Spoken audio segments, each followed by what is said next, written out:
이제 우리 모두를 하셔서 아무도 예배하지 않는 찬양하며 하나님께 예배드리겠습니다.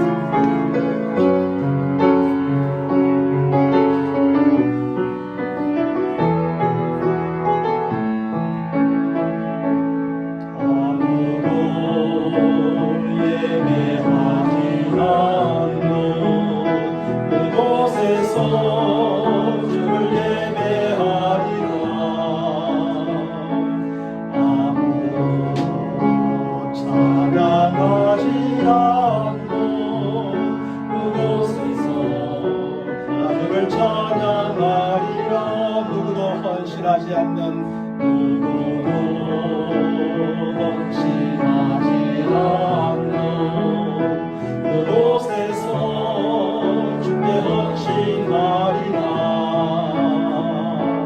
누구도 점거하지 않는 그곳에서 나 주를 점거하리라. 내가 밟는 모든 땅 주를 예배하게 하소서. 주의 보혈로 덮어지게 하소서. 내가 성이고 주의 거룩한 곳 되게 하소서. 주의 향기로 물들이소서. 내가 밟는 모든 땅 내가 밟는 모든 땅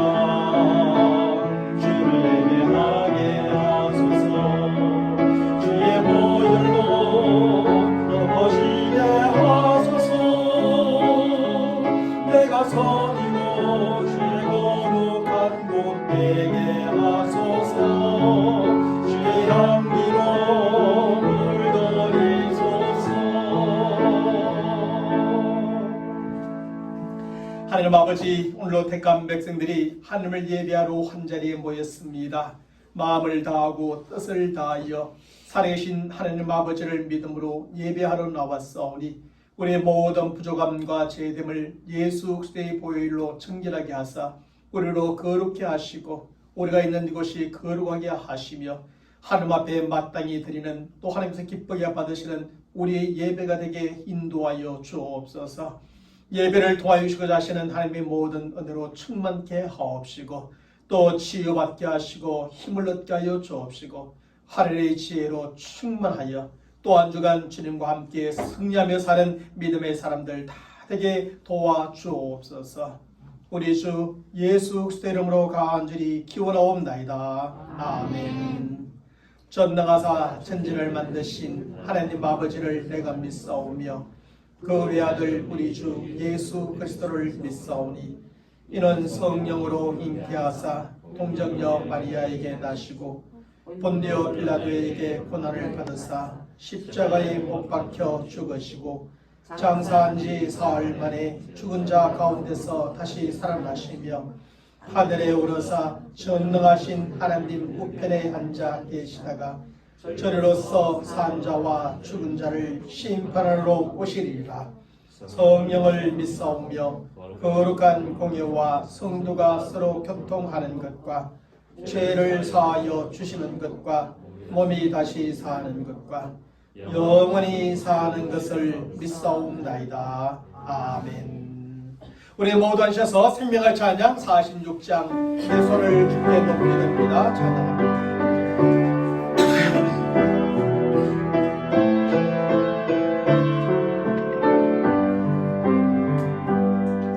내 손을 주께 높이 듭니다.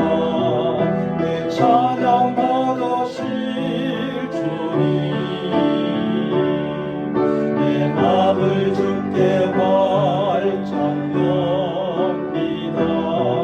내 찬양 받으실 주님, 설법 대신이라도 제 대신 화가도 근심 대신 찬송의 옷을 주셨네. 랄라라라 랄라라라라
우리 계속하여 찬송가 325장 예수가 함께 계시니 찬양합니다. 찬송가 325장입니다.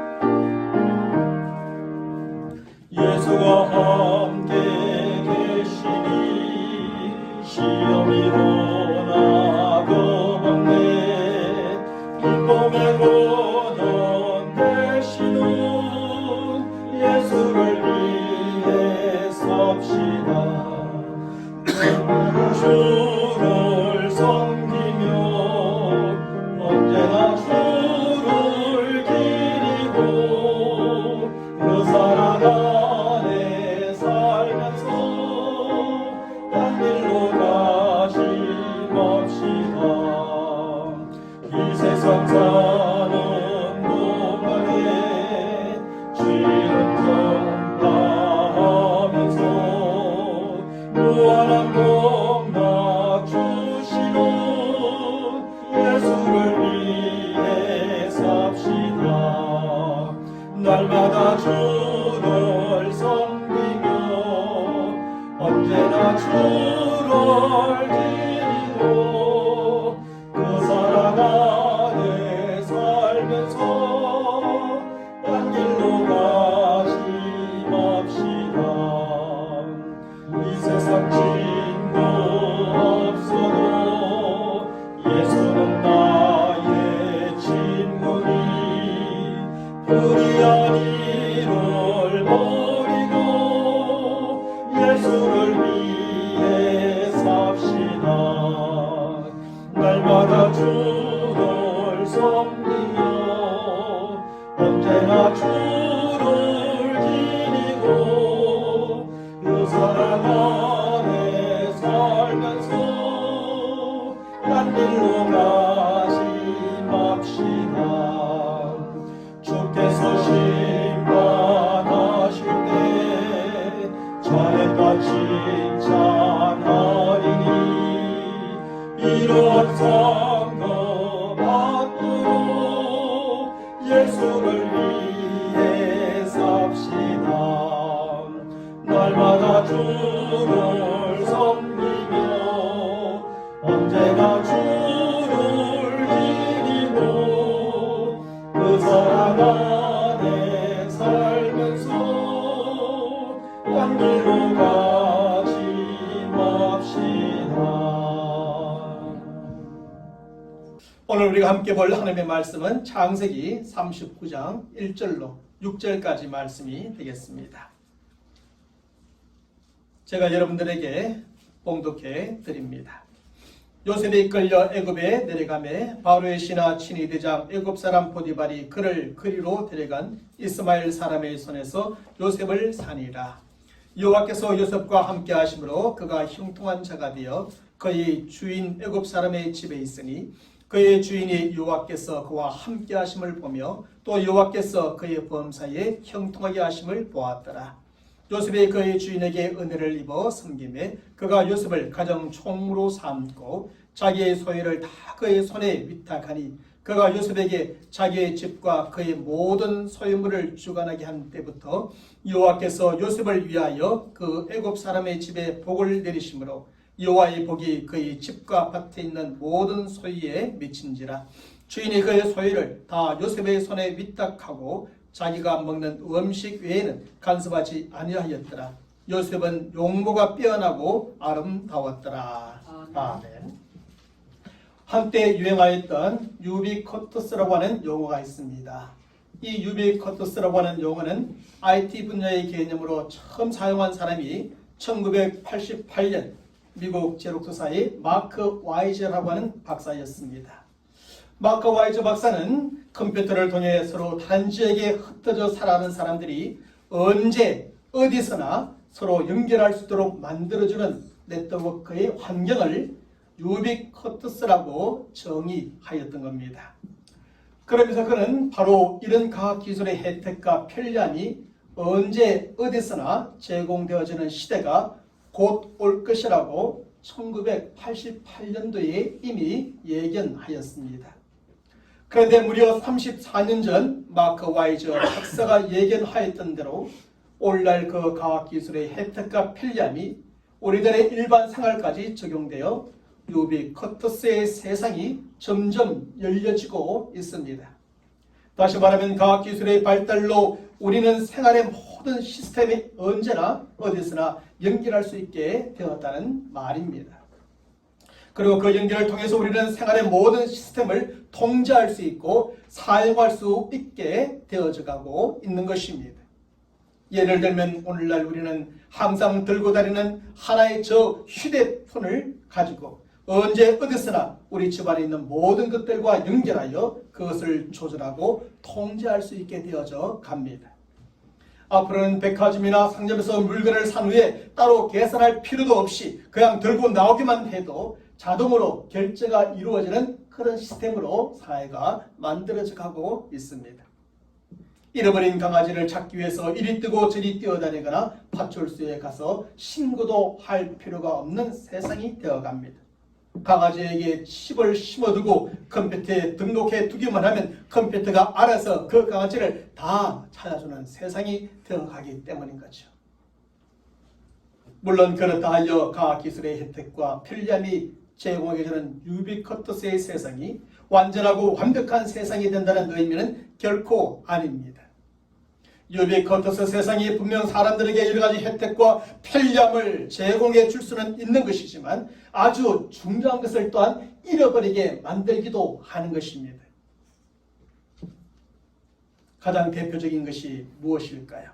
바로 사람과 사람의 인간적인 관계를 점점 멀어지게 만든다는 것이 아주 큰 단점으로 나타나게 될 것입니다. 뿐만 아니라 그것은 사람과 하나님과의 육적인 관계도 점점 더 멀어지게 만드는 것이 되어버릴 것입니다.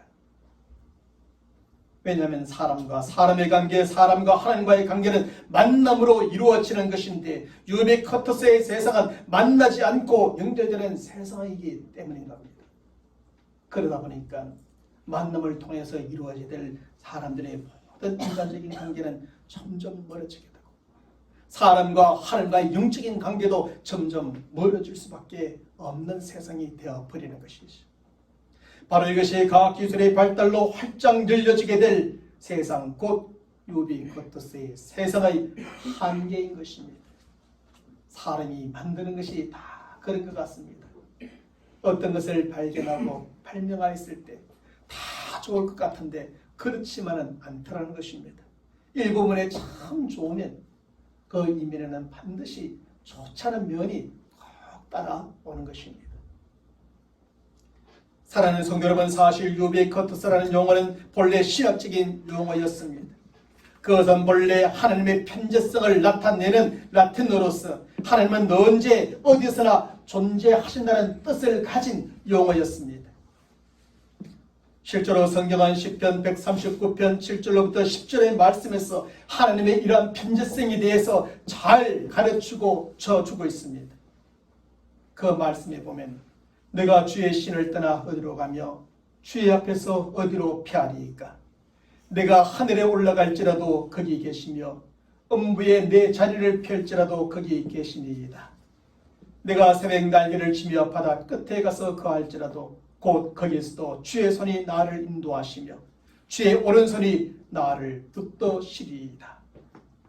다시 말하면 하나님은 낮에도 밤에도 새벽에도 계시고 하늘에도 음부에도 바다 끝에도 계시는 언제 어디서나 계시는 하나님이시라는 겁니다.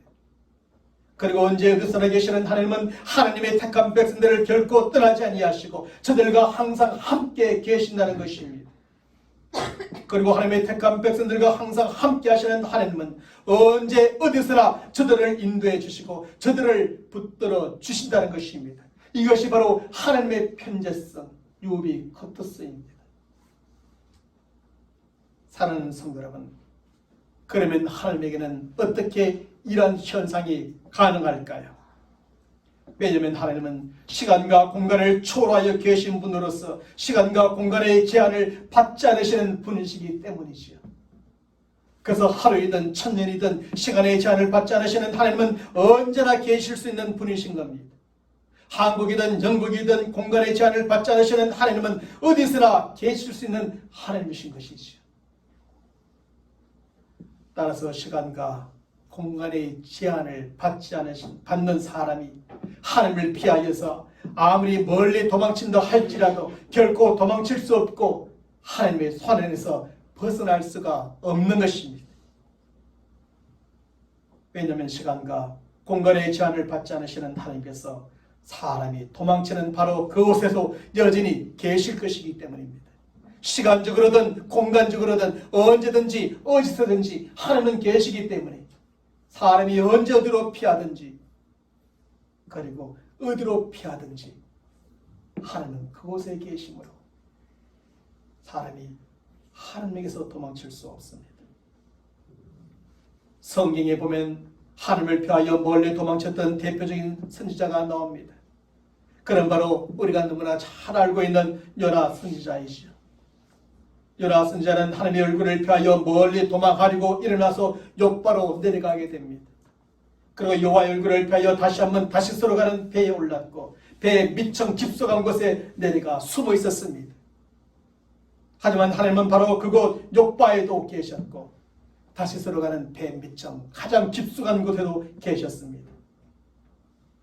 또한 요나 선지자가 하나님의 심판을 받아 깊은 바닷속에 빠지게 되었고 큰 물고기에게 삼키어서 3일 3야를 깊은 바닷속 물고기 뱃속에 들어가 있었습니다. 하지만 하나님은 바로 그곳 깊은 바닷속에도 계셨고 그 물고기 뱃속에도 계셨습니다.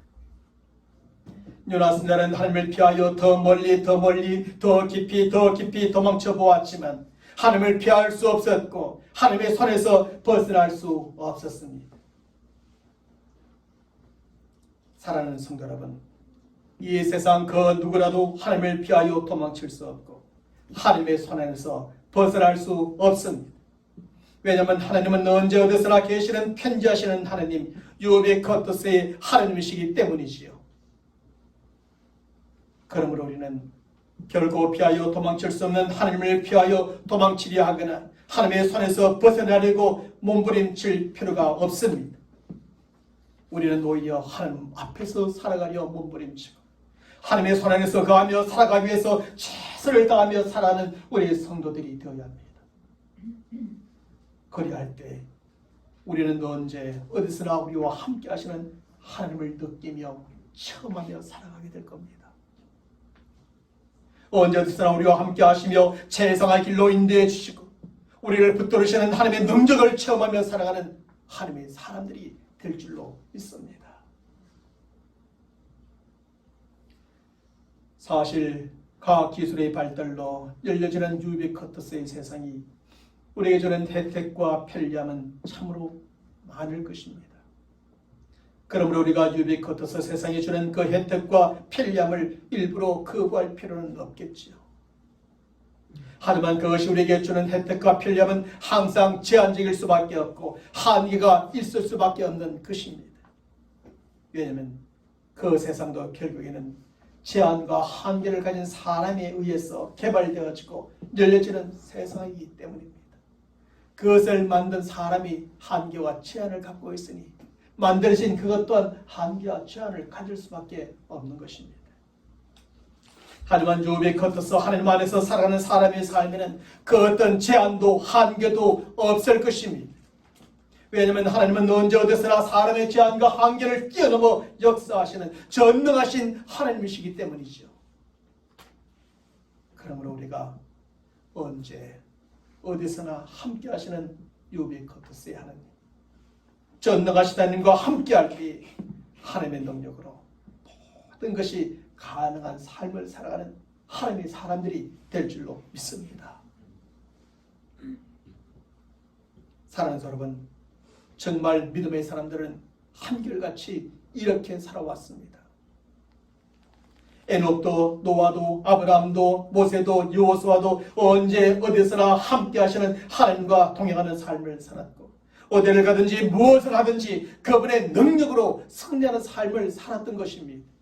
그분이 함께 하시면 승리하게 되고 그분이 그들을 떠나게 되면 저들은 실패하고 패배할 수밖에 없었습니다. 아브라함이 하나님의 부르심을 받았을 때 그는 어디로 가야 할지 어떻게 가야 할지 갈 바를 알지 못했습니다. 하지만 그가 분명히 알고 있었던 것이 있었는데 그것은 바로 누가 그와 함께 가는가 하고 하는 것이었습니다. 그래서 아브라함은 나는 걱정할 필요가 없다.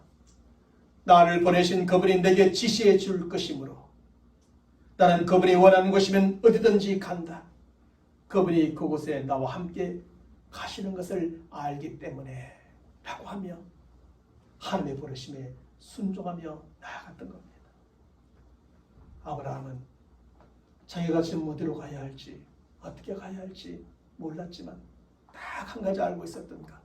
나를 부르신 하나님께서 나와 함께 가고 계신다는 사실. 그것만은 알고 믿음으로 알지 못했던 그 길을 걸어갔던 겁니다. 그런데 이러한 삶은 오직 아브라함만의 삶이 아니었습니다. 모든 믿음의 사람들은 한결같이 하나님은 언제 어디서나 나와 함께 하신다는 믿음과 확신을 갖고 살아갔던 겁니다. 그래서 저들은 언제 어디서 어떤 상황에 처하든지 결코 겁내 떨거나 두려워하지 않았습니다. 저들은 너무 염려하거나 걱정하지 않았고 결코 절망하거나 끝까지 포기하지 않았습니다. 하나님이 나와 함께 계신다는 것을 믿었기 때문이죠. 오늘 본문의 말씀에 보면 이런 삶을 살았던 대표적인 인물이 등장하게 되지요. 그는 바로 요셉입니다. 사실 요셉은 이스라엘 사람으로서 형들의 시기와 질투와 믿음으로 애굽 땅의 종으로 팔려가게 됩니다. 그런데 계속되는 말씀에 보면 그런 요셉이 종의 신분에서 결국 그 당시 가장 강력한 나라인 애굽의 총리가 되었습니다. 그리고 가문과 기근으로 죽어가는 수많은 사람들과 민족과 나라를 구하는 위대한 인물로 인정을 받게 되어지지요. 그리고 그것은 하나님께서 요셉에게 꿈을 통해 주신 하나님의 뜻과 계획을 온전히 이루는 데 초석이 되어집니다. 바로 이런 점에서 요셉은 신앙적으로나 세상적으로나 성공한 인생을 살았던 사람이요 정말 위대한 인생을 살았던 사람이라고 볼 수 있습니다. 이것은 애굽의 역사 속에도 그대로 나타납니다. 그런데 요셉이 어떻게 이렇게 성공적인 인생이요 위대한 인생을 살 수 있었습니까? 사실 요셉이 이러한 인생을 살아갈 수 있던 힘과 능력은 결코 그 자신에게 단 하나도 없었습니다. 요셉은 히브리의 종으로서 애굽의 총리가 될 만큼 좋은 배경을 갖고 있었던 사람이 아니었지요. 애굽 땅에서 성공한 인생을 살 만큼의 깊은 학식을 가진 사람도 아니었고 많은 재산을 소유한 사람도 아니었습니다. 그렇다고 위대한 인생을 살 수 있을 만큼의 풍부한 경력이나 탄탄한 인맥을 갖고 있었던 사람도 아니었습니다.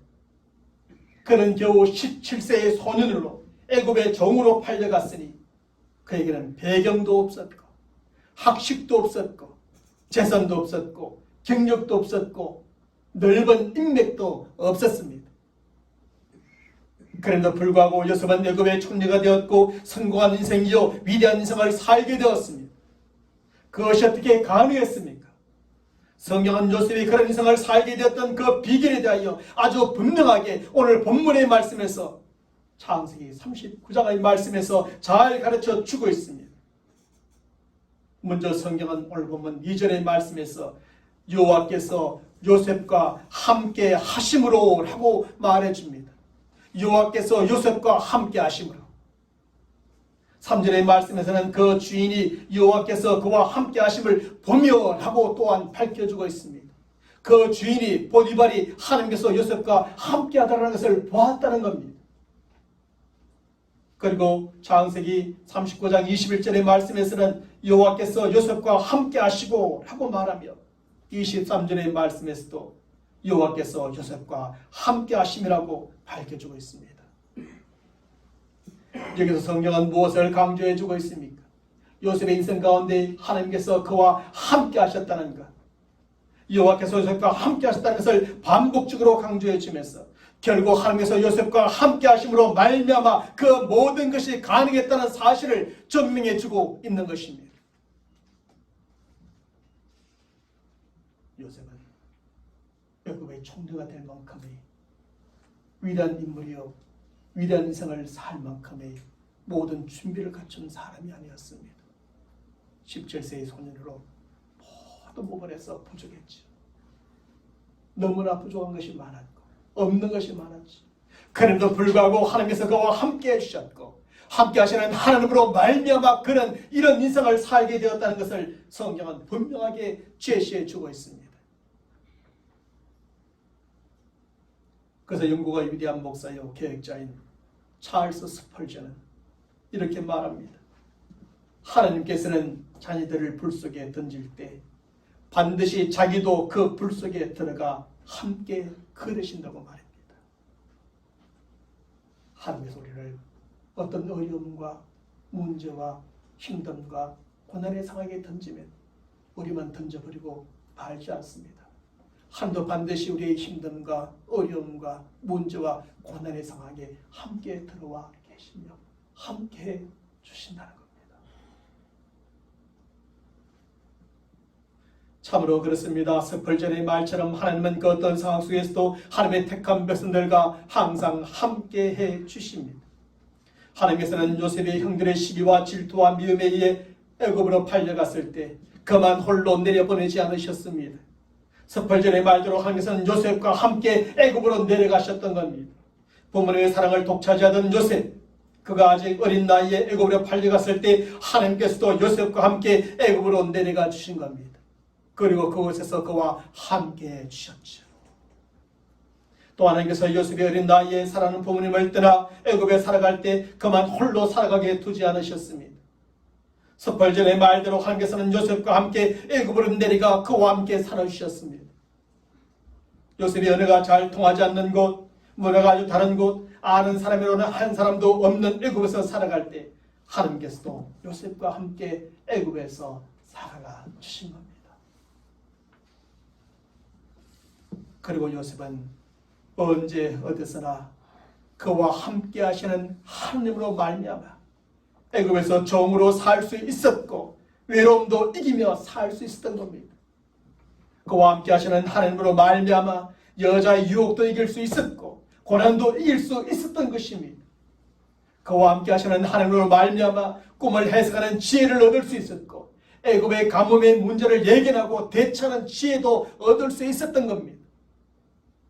그와 함께 하시는 하나님으로 말미암아 애굽의 총리가 될 수 있었고 하나님의 뜻과 계획을 온전히 성취할 수 있게 되었던 겁니다. 결국 요셉은 언제 어디서나 그와 함께 하시는 유비커터스 하나님의 인도하심과 도움으로 말미암아 성공한 인생이요 위대한 인생을 살 수 있었던 겁니다.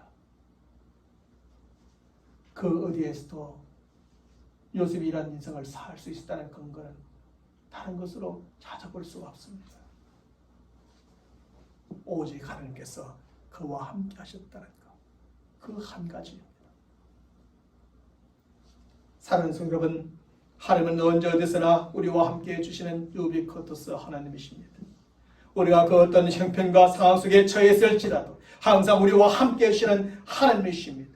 우리가 불 가운데 지날 때에도 함께 해주시고 물 가운데 지날 때에도 함께 해주시는 하나님이십니다. 그 약속을 하나님은 우리에게 주셨고 우리가 믿음으로 그 약속을 받을 때에 그 하나님은 우리 인생 가운데 그렇게 함께 주십니다. 이런 점에서 우리가 요셉처럼 언제 어디서나 함께 하시는 하나님을 믿고 의지함으로 나아갈 때 하나님은 우리의 길을 최상으로 인도해 주실 줄로 믿습니다. 그 어떤 상황과 형편 속에서도 강한 오른팔로 우리를 붙들으시고 인도해 주시고 우리를 도와주실 줄로 믿습니다. 그러면 우리는 항상 함께 하시는 하나님의 능력으로 그 어떤 장애도 그 어떤 한계도 그 어떤 어려움도 극복하는 믿음의 승리자의 삶을 살게 되리라 확신합니다.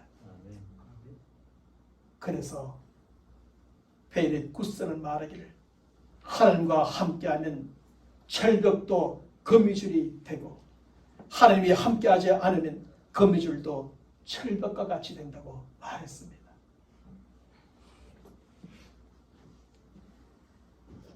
정말 멋진 말이라 생각되어집니다.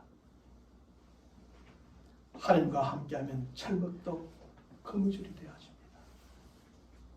그것이 우리의 인생에 하나님이 함께하시면 그 결과가 어떠할 것인가를 잘 보여주는 말이죠. 실제로 요셉은 유비 겉어서 하나님이 함께해 주심으로 어떤 삶을 살게 되어집니까? 오늘 본문의 말씀과 승리에 보이는 세 가지로 그는 삶을 살게 됩니다. 첫째로 하는 일마다 형통케 되는 삶을 살아가게 되지요. 성경을 보면 2절의 말씀에서 먼저 여호와께서 요셉과 함께 하심으로 그가 형통한 자가 되었다고 기록해 주고 있습니다. 3절의 말씀에서는 그 주인이 여호와께서 그와 함께 하심을 보며 또 여호와께서 그의 범사에 형통케 하심을 보았다라고 밝혀주고 있습니다. 그리고 23절 후반부의 말씀에서도 여호와께서 요셉과 함께 하심이라 여호와께서 그와 범사에 형통케 하셨다라고 기록해 주고 있습니다. 하나님께서 함께 하심과 그 결과는 무엇이냐 하면 형통이라는 겁니다. 하나님께서 함께 하심의 결과는 형통으로 나타났음을 말해줍니다. 성경은 하나님께서 요셉과 함께 하심의 첫 번째 결과로 그의 범사가 형통하였다라고 밝혀주고 있는 겁니다. 이처럼 요셉은 하나님께서 함께 하심으로 형통한 삶을 살게 되었습니다. 범사의 형통한 삶, 곧 요셉이 하는 일마다 형통하게 되는 삶을 살게 되어진 것입니다. 물론 그렇다 하여 그의 삶에 고난이 전혀 없었다거나 어려움이 전혀 없었다는 것은 결코 아닙니다. 사실 요셉도 하나님이 함께하는 가운데 형제들의 시기와 질투와 미움을 받기도 하였고 저들의 배신을 경험하기도 하였고 어린 나이에 부모와 고향을 떠나 사는 외로운 삶을 살기도 하였습니다. 그는 일곱 사람의 종이 되어 고생하며 살아야 했고 주인의 아내를 범하리 했다는 모함과 오해도 받아야 했습니다. 그 일로 감옥에 갇히기도 했고 그곳에서 오랜 세월 동안 지나며 기다리기도 해야 했습니다. 하나님께서 함께 하시는 사람도 여러 가지 어려움과 고난을 겪을 수가 있습니다. 그러나 요셉은 언제 어디서나 함께 해주시는 그 하나님으로 말미암아 결국에는 형통한 삶을 살게 되었다는 겁니다. 막히는 듯 하여도 끝난 것 같아도 막히지 않고 끝나지 않고 풀려지고 열려지는 인생이 되어진 겁니다. 그것이 형통입니다. 그가 언제 어디에서 무엇을 하든지 결국엔 되어지는 삶을 살고 이루어지는 삶을 살게 된 겁니다. 결국에는 모든 문제가 풀려지는 삶을 살게 되고 닫혔던 문이 활짝 열려지는 삶을 살게 되는 겁니다. 이것이 하나님께서 함께 해주는 삶의 사람의 형통한 삶인 겁니다. 하나님께서 함께 해주시는 요셉의 삶이 형통한 삶이었고 오늘 하나님께서 함께 해주시는 저와 여러분의 삶이 또한 형통한 삶이 될 줄로 믿습니다. 함께 하시는 하나님을 믿고 의지하며 나갈 때 하나님은 우리의 길을 열어주실 것입니다. 때로는 문제도 있지만 어려움도 있지만 고난도 있지만 하나님께서 그 길을 열어주실 줄로 믿습니다. 둘째로 가는 곳마다 은혜를 입는 삶을 살게 되었습니다. 오늘 보면 4절의 말씀에 보이는 성경은 요셉이 그 주인에게 은혜를 입었다고 기록해 줍니다. 21절의 말씀에서는 여호와께서 요셉과 함께 하시고 그에게 인자를 더하사 전옥에게 은혜를 받게 하셨다고 기록해 줍니다. 이처럼 요셉의 삶을 보면 하나님께서 함께 하심으로 가는 곳마다 먼저 좋은 사람들을 만나게 되고 저들에게 은혜를 입게 됩니다. 요셉이 애굽에서 제일 먼저 만났던 주인은 시위대장 보디발이었고 그에게 요셉은 큰 은혜를 입어 가정의 모든 일을 주관하는 총무가 되어집니다. 어린 나이에 외국인으로서 가정의 총무가 되어지죠. 감옥에 갇히게 되었을 때 요셉은 좋은 전옥을 만나게 되었고 그에게 요셉은 은혜를 입어 옥중제수를 다 관리하는 위치에 오르게 됩니다. 감옥에 있는 동안에는 술 맡은 간원장을 만나게 되었고 그를 통해 바로 왕을 만나는 은혜를 입게 되었습니다. 요셉의 결과는 애굽 왕 바로를 만나게 되었고 그에게 은혜를 입어 애굽의 총리가 되어지지요. 있는 곳마다 간 곳마다에서 좋은 사람을 만나는 것은 하나님께서 함께 주시는 자리 복입니다. 그리고 좋은 사람들에게 은혜를 입는 것 또한 하나님께서 함께 주시는 자의 복이지요. 왜냐하면 하나님께서는 그의 모든 경우에 사람을 통해서 역사하시는 하나님이시기 때문입니다. 그 하나님께서는 있는 곳마다 가는 곳마다 좋은 사람을 만나게 하심으로 하나님이 함께 주시는 자에게 복을 주십니다. 저들을 통해 은혜를 입게 해주심으로 하나님이 함께 해주시는 자에게 복을 내려 주시는 겁니다. 바로 이런 점에서 우리도 하나님과 항상 함께함으로 하나님이 함께 해주시는 자에게 주시는 이 모든 복을 얻고 누리며 살아가는 성도들, 특히 우리 앞으로 우리 자녀들의 삶이 되기를 간절히 축원합니다. 우리 자녀들이 가는 곳마다 있는 곳마다에서 좋은 사람을 만나는 복을 얻고 살아갈 수 있게 되기를 바랍니다. 또한 저들을 통해 은혜를 입고 하는 일마다 형통하게 되는 복을 얻고 누리며 살아가는 우리 성도들, 우리 자녀들 되기를 주님의 이름으로 다시 한번 간절히 축원합니다.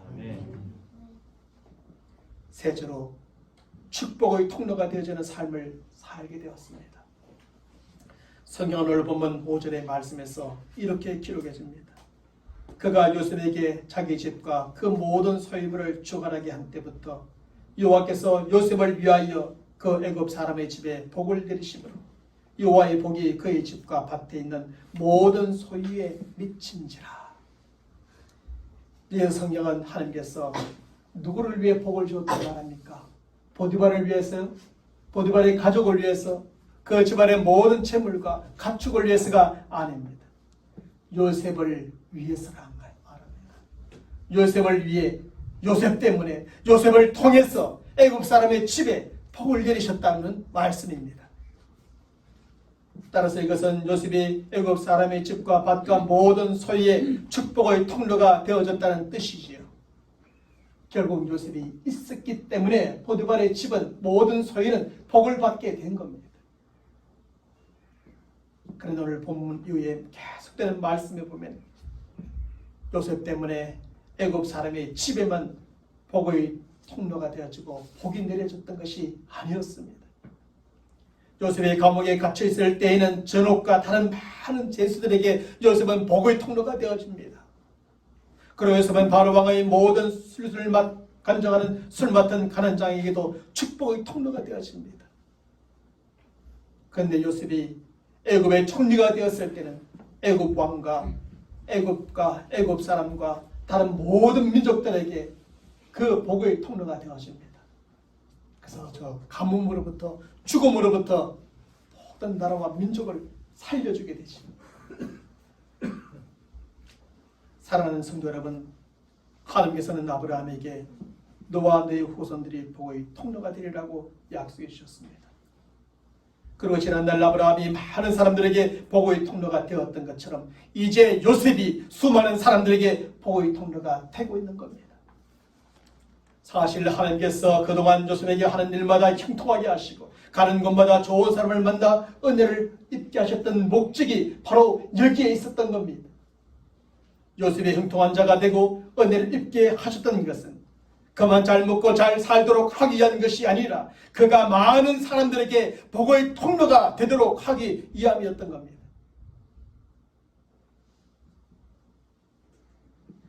그런데 하나님께서 지난날 아브라함과 요셉만 복의 통로가 되는 삶을 사는 것이 아니라 오늘날 우리들에게도 복의 통로가 되는 삶을 살기를 그리 원하십니다. 많은 재물이 있어 또한 사람에게 나누어주는 그 축복의 통로도 될 수 있겠지만 하나님의 사랑도 나눠줄 수 있고요. 우리의 작은 친절도 나눠줄 수 있고요.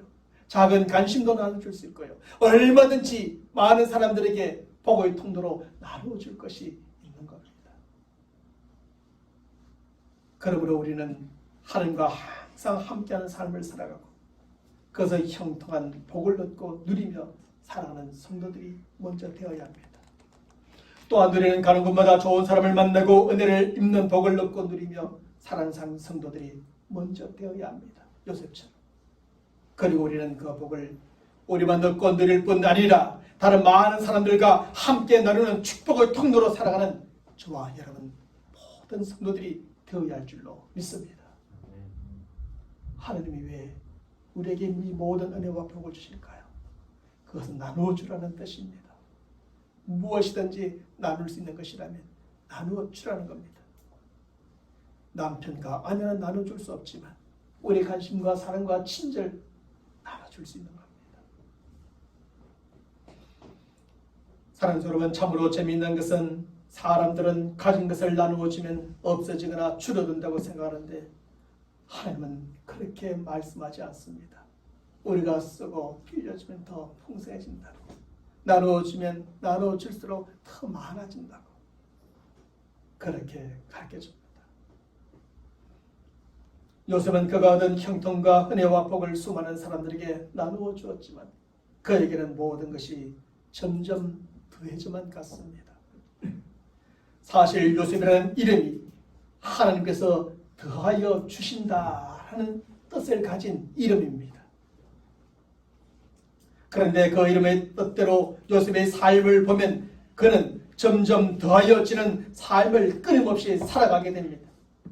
그는 은혜가 더하는 삶을 살았고 재물이 더하여지는 삶을 살아가게 되고 건세가 더해지는 삶을 살게 되고 복이 더하는 삶을 살아가게 됩니다. 바로 이런 점에서 저와 여러분의 삶도 하나님께서 함께 하시는 삶으로 하나님께서 점점 더하여 주시는 삶을 살아갈 수 있게 되기를 간절히 축원합니다. 그래서 점점 더 잘되는 삶이요, 점점 더 많아지는 삶이요, 점점 더 높아지는 삶이요, 점점 더 강건해지는 저와 여러분의 삶이 되기를 주님의 이름으로 간절히 축원합니다. 특별히 우리 사랑하는 우리 예인이, 하빈이 조카들, 그리고 은빈이, 승빈이, 서진이 평생에 하나님을 믿고 하나님을 의지하며 살아갈 수 있기를 바랍니다. 그럴 때 여러분의 인생 가운데 하나님은 늘 함께 하시며 하늘에서 가는 곳마다 형통케 하시고 좋은 사람을 만나서 은혜를 입게 하시며 점점 더하여지는 인생이 될 줄로 믿고 주님 이름으로 또한 간절히 축복합니다. 하나님 아버지 감사합니다. 오늘 하나님의 말씀을 믿음으로 받습니다. 하나님은 언제나 우리와 함께 하시며 우리를 떠나지 아니하시는 하나님인 줄 믿습니다. 우리가 바로 그 하나님을 늘 인식하며 그 하나님을 믿고 의지함으로 항상 하나님과 동행하는 수많은 믿음의 사람들처럼 동행하는 우리 성도들, 우리 사랑하는 모든 자녀들, 우리 손주들 되게 하여 주옵소서. 우리 사랑하는 자녀들과 손주들이 지금 어디에서 무엇을 하든지 어떤 상황에 처해 있든지 하나님은 지금 그곳에서 언제나 함께 하시는 줄로 믿습니다. 우리가 믿음으로 기도할 때 각각 있는 그곳에서 역사하셔서 늘 안전하게 하시고 지혜롭게 하시고 능력 있게 하여 주시옵시고 모든 하는 일마다 형통케 하여 주시며 더 좋은 사람들을 만나게 하시고 은혜를 입게 하셔서 하나님의 사람들로서 저들에게 축복의 통로가 다 되어지도록 역사하여 주시옵소서. 우리 인생 얼마 남지 않았지만 많은 인생을 남은 우리 사는 자녀들과 우리 모든 손주들과 우리 교회의 모든 젊은 사람들 축복하여 주시옵소서. 함께 하시는 하나님으로 말미암아 요셉과 같이 점점 더하여지는 인생, 더 좋아지는 인생, 형통하여지는 인생, 은혜가 넘치는 인생, 강건해지는 인생, 높아지는 인생, 지혜로워지는 인생, 강건해지는 인생, 승리하는 인생이 다 될 수 있도록 주여 함께 하시며 역사하여 주시옵소서. 우리 주 예수 그리스도의 이름으로 간절히 축복하며 기도하옵나이다. 아멘. 우리 서로 인사합시다. 하나님이 함께 하십니다. 우리 모두 하셔서 생명의 찬양 64장 찬양하겠습니다. 당신은 하나님의 축복의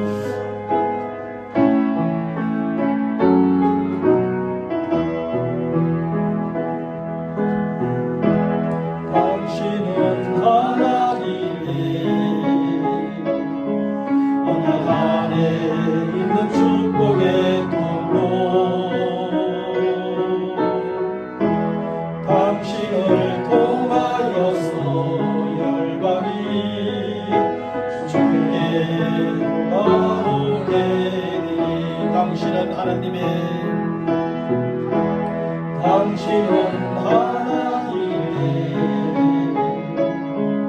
언약 안에